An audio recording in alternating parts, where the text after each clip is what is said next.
Hey there, students. This is Dr. Witten. I just wanted to create a quick video for you to understand how to do your data analysis. I know that there's a video already up there in the modules, but it's a little bit old, like a couple of years old, when students had to collect their own data. And I just want to be abundantly clear on how to do this process. So without further ado, I shall show my screen.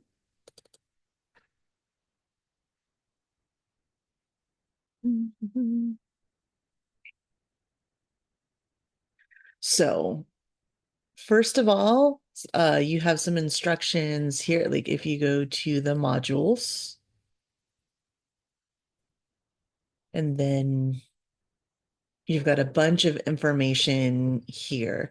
You may not need all of this information. Some of it's more specific to different tasks, but I have a lot of resources here in case you really need to look at these. So the first one is an overview. And as you'll recall, you're actually going to be assigned a database. So let me show you where that's going to be.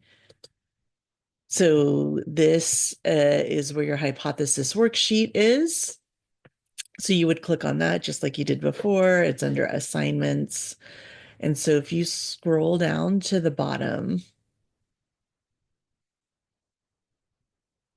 just trying not to scroll too, oh, I was wrong. I see. Okay. I'm so sorry.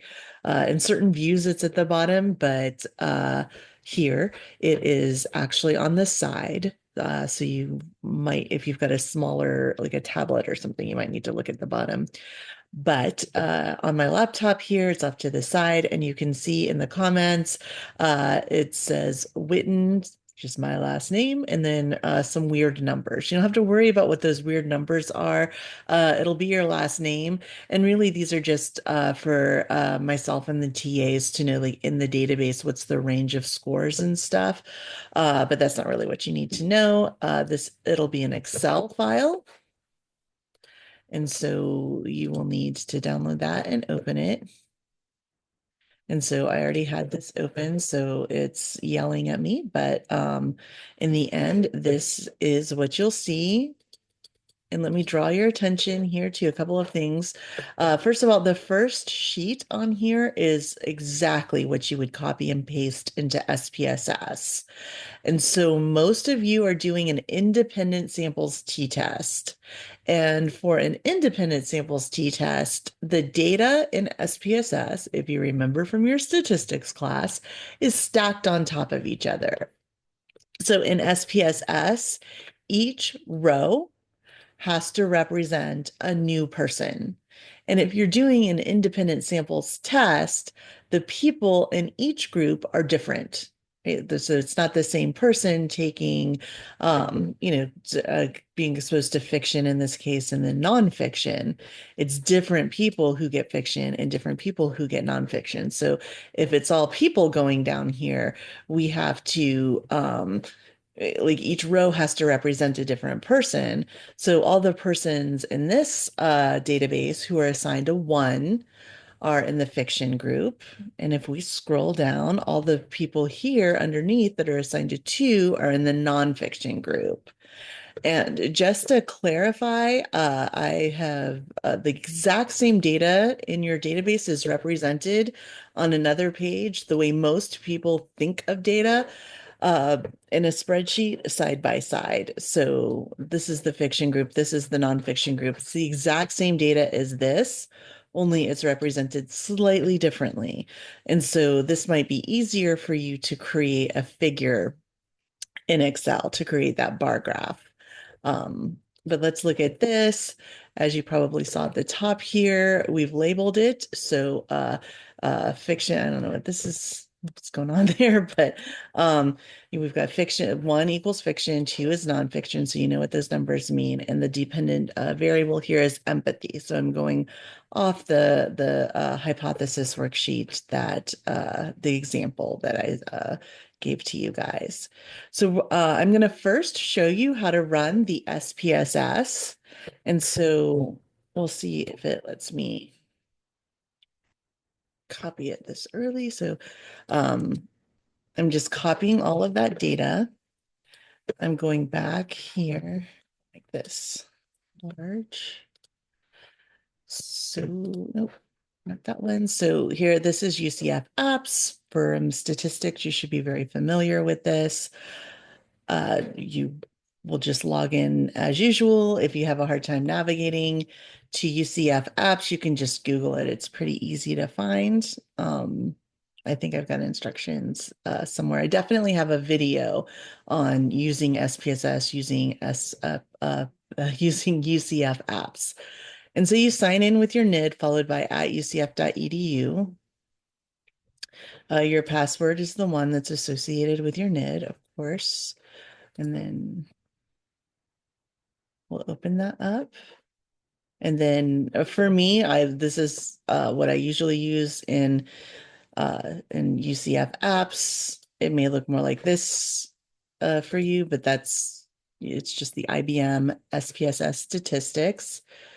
You have to open the Citrix Workspace launcher. You may have to download the Citrix Workspace if you're on a new computer from last semester, or if you haven't used, I think, UCF apps in a while.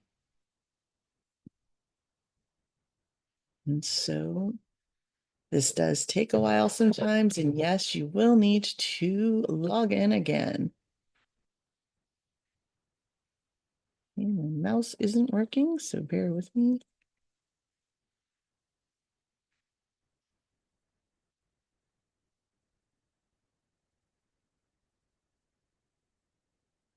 So there, I just used my NID. Wasn't even followed by at ucf.edu this time, so that is kind of an important point. If you get to a place where you're having trouble logging in, try it with and without the at ucf.edu. That usually takes care of it for me. And I'm just sort of babbling while we're waiting for SPSS to launch. It does take a while. But I'm doing this in real time with you so that you can see how the magic happens. You can fast forward this part or put it on triple speed or something. I don't want to babble too much about stuff that's coming, and I don't want to navigate away from this just in case it doesn't, like it does something to cancel the process. Okay. So here, like I said, I've got a video about this specific process, but you just hit apply existing license. We're using the UCF license. So you don't need to do anything else, I don't think. It just takes quite a while. So probably half this video is probably going to be waiting for this to start up, but we'll get there, I promise. And so just kind of looking ahead as I babble, as we're waiting for this, circle of chance to go round and round and round. I will show you in this video how to do the analysis, where to find information about how to do the analysis, and doing the write-up and graph. So here we go. I always just hit new data set and open. I mean, you can usually just exit out of that too. But so you'll have a screen that looks like this. You should be very familiar with this from statistics. And then I just pasted that in there. Right? And so just so you know, the best way to copy and paste this is to download the Excel file on your desktop and copy and paste from Excel. Sometimes when you try to do it straight from web courses, if that's even possible, I'm not really sure if if it would give you that option in Canvas, but sometimes when you do that, it can get really strange. And so if you have problems copying and pasting, just download it to your desktop, the file to your desktop, and paste it here. And so it's already set up really well for you. So if you remember from statistics, you've got a data view, which is what we're seeing here, and then the variable view. So the first variable here, that's your independent variable. And so this is going to be whether it's fiction or not. It's so much easier if you label all of your variables. So I just go to values, I hit plus. Um, so 1 is fiction and 2 is nonfiction. And then hit OK. So that's done. And then this, you can label this empathy, or I think the test that we're using here is the TEQ, Toronto Empathy Questionnaire. And so now it's all like nice and labeled for you. And just so you know, you have this video, but also if we go back to the class, um, in the modules here, you've got a ton of SPSS tutorials. I probably put too much in, but I know like different people have problems with different things. And I know a few of you might do like a correlation. So I do have a bunch of useful files. I think the SPSS interpretation t-test. So this one will go more into depth for the t-test in terms of the exact steps of getting through SPSS and copying and pasting the file into Word. This one will focus more on the interpretation of it once you get it through SPSS, although it goes through the same process as this one of going through the steps of getting the t-test done. It focuses on the interpretation more than copying and pasting and stuff. So here you go. All of what I'm saying here is in this file, and you can see I have highlights and outlines and arrows, color coded for those of you who can use that. And so, yeah, this also has the information about doing the bar graph in Excel. So this is a really useful tutorial. So let's go back to, oops, just a second. Need to know, but here we go. Okay, so we're back to our SPSS file. Okay. And so now I'm going to go through the process of doing independent samples t-tests. We're going to go to analyze here at the top, compare means and proportions. And so sometimes it just says compare means. I think in older versions it just said compare means, but it's the same thing. You are going to go to independent samples t-test. And then your test variable is your dependent variable. So that's going to be the one that has all of the range of numbers. So that's how people scored on your test variable, on your dependent variable. And then the grouping variable is your independent variable. So you move that over to where it says grouping variable. Then you need to hit this define groups. I don't know why we've got this weird step. And so always the TAs and I are going to assign the different groups to 1 and 2. We're never going to use like 0 and 3, for example. So you can pretty much just keep this the same. It should say group 1 and group 2. It's just telling SPSS the values you used to divide the different groups. Okay. And then let me make sure you don't even need to do that. Forget that I did that. So you just literally need to hit OK now. And here you have your output.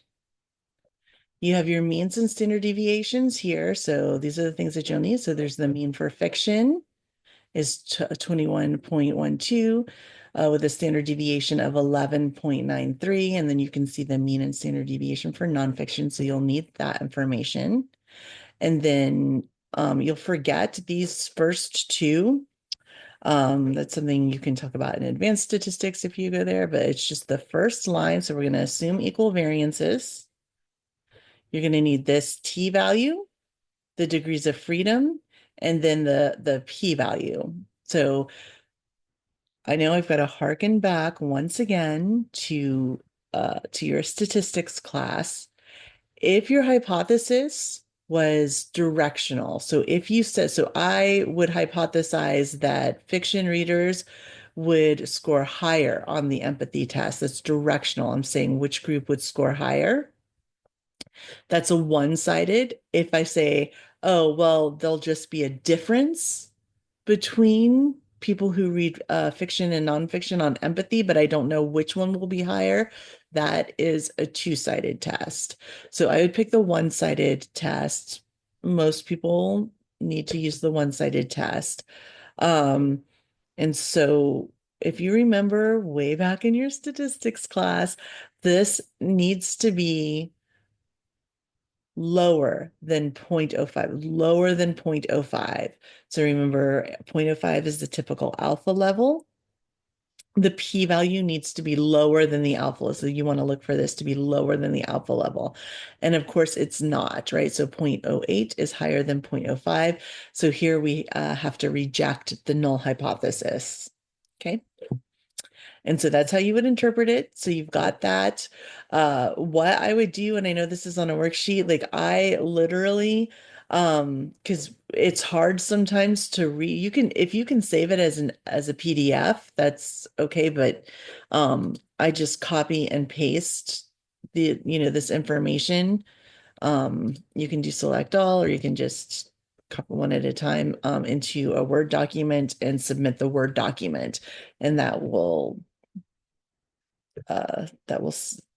be how you submit your SPSS output. So now let's go to so I'm actually going to copy and paste this into Excel now. Here we go. And so, I mean, you can go down here and get the means. So I don't know if you remember functions or if you've done these before in your statistics class. If you haven't, it's not a big deal for this class. It's just, oh, see, I can't even do it. It's fine. Oh, that's why. It's actually in SPSS. We don't say the word mean, we say average, like normal people. So average. And so if you remember your formulas, you can, do that. Like it should be the exact same as SPSS. That's fine. Or I'm just going to paste that here. So just because for me it's easier, actually that moved over. So it's like, I don't know. Either way, you just need the mean. So sorry, this looks really weird because this line moved over, but these are the two means. So basically you need something like this. And then, yeah. So you only need 4 cells to create a really neat bar graph. So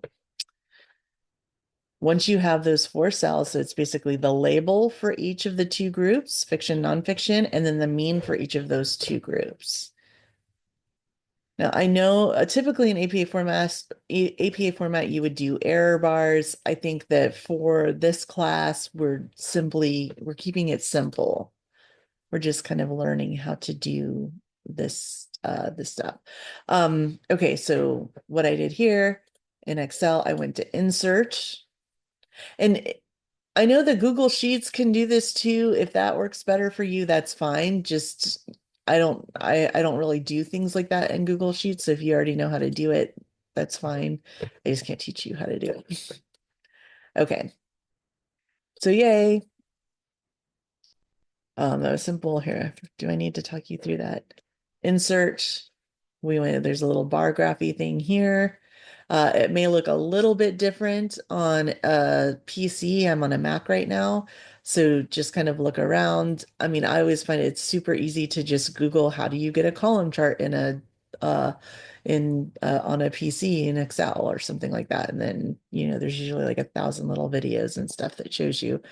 But here you're looking for some reason Excel calls these column charts, and just do the first one. Don't do anything fancy. That's not APA format. So if you need to be APA format.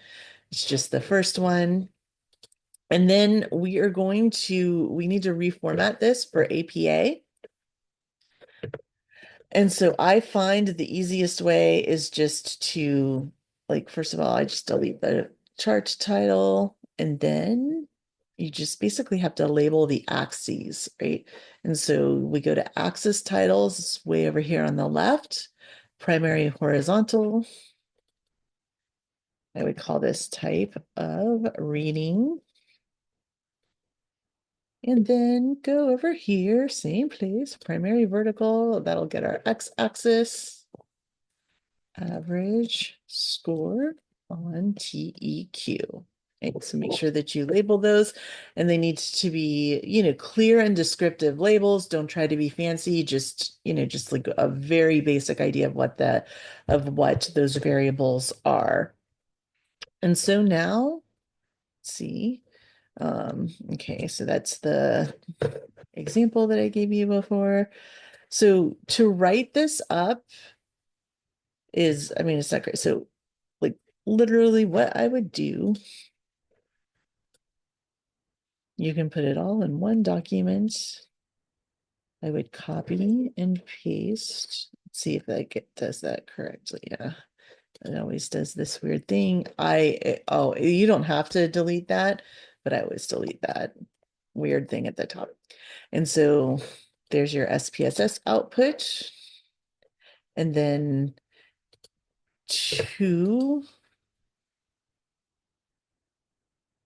if I were you, I would literally copy, I'm saying that word a lot, literally copy and paste this. Everybody, this is not an assignment where you need to be like original. So basically just use the same wording. So here in this case, it's going to be and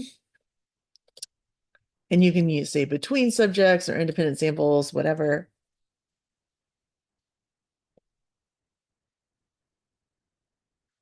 Test, an alpha level of 0.05 was applied. It was found that the mean of the fiction group wasn't in this one, it was lower, right? It was weird. Yep. Was lower. Look at how easy I make this for you. Lower than the mean for the nonfiction. The mean for the fiction group was, and then you should only round to 2 decimals, so it's going to be 23.12. With the standard deviation of 11.93.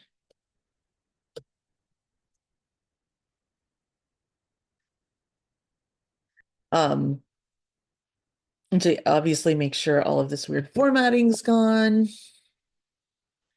And look at what's italicized. So this SD here, this SD for standard deviation is italicized. So one of the big deals in an APA format is the format, right? Is what is italicized and what is not. And all statistical abbreviations, unless they're Greek symbols, all statistical abbreviations are italicized. So SD is an abbreviation for standard deviation, so you italicize it. So nonfiction was 23.36.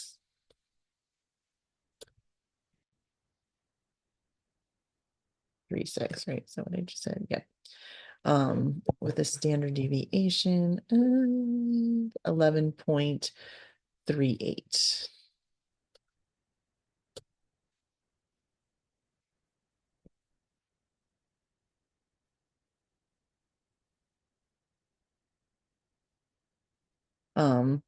And so yeah, so I would just say the means are reported in figure 1.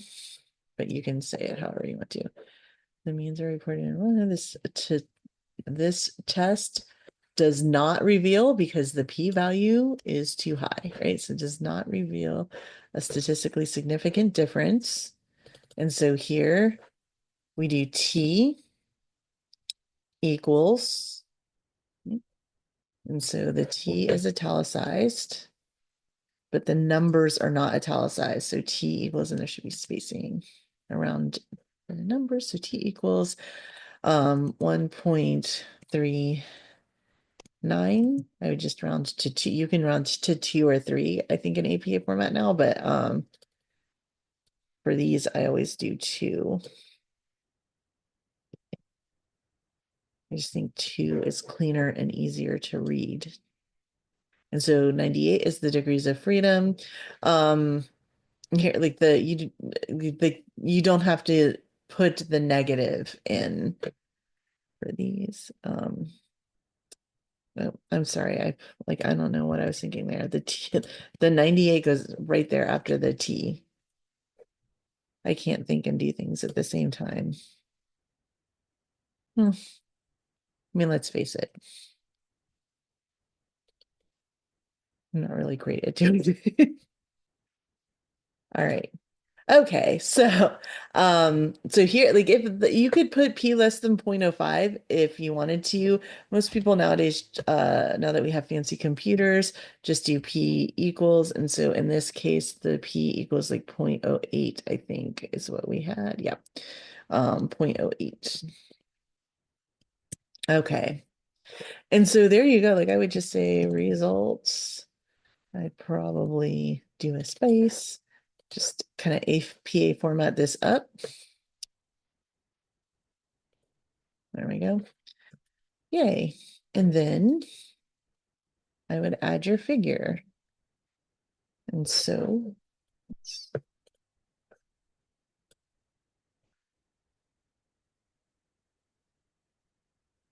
the figure is also going to need, so the reason we don't have a title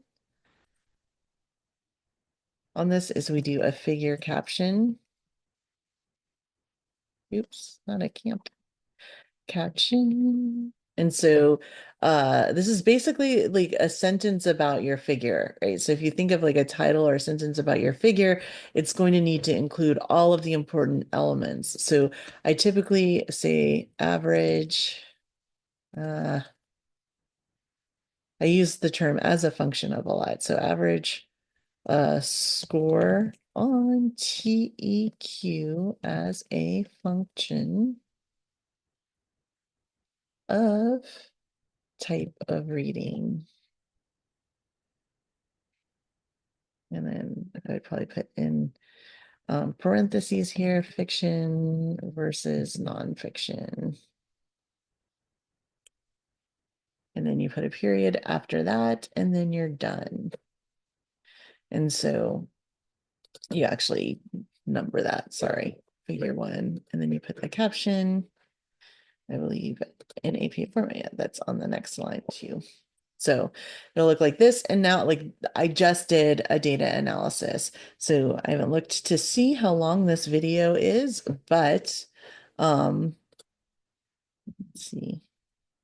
Yeah, of course it doesn't give me a little time or anything like that. But it's really not that long. I think that for some of you, some of the like just doing the technology is probably where you're gonna spend the most time, but it's a real straightforward, almost like fill in the blanks assignment. There's not a lot of wiggle room or really even like thinking involved. It's almost like a flow chart kind of thing, right? Like if you follow the flow chart, you'll get the right answer and submit that. And importantly, once you are done with this, you have basically the fundamentals of your paper. As soon as you do this, you can start on your draft, which I really suggest that you do. So look at the feedback, sorry, from that hypothesis worksheet and really start to craft your rough draft for this, because the more you put into these initial assignments, as I said right from the beginning, the better the result, the better your final grade. And you, as you know, like the grade for the final paper is a large percentage of your grade. So you want to really like if you really do a great job on the draft and get that feedback. There's a lot of students in this class that get full points on the final paper. So happy analyzing, and I hope that everybody is safe from the hurricanes, and I hope that you have a really good night.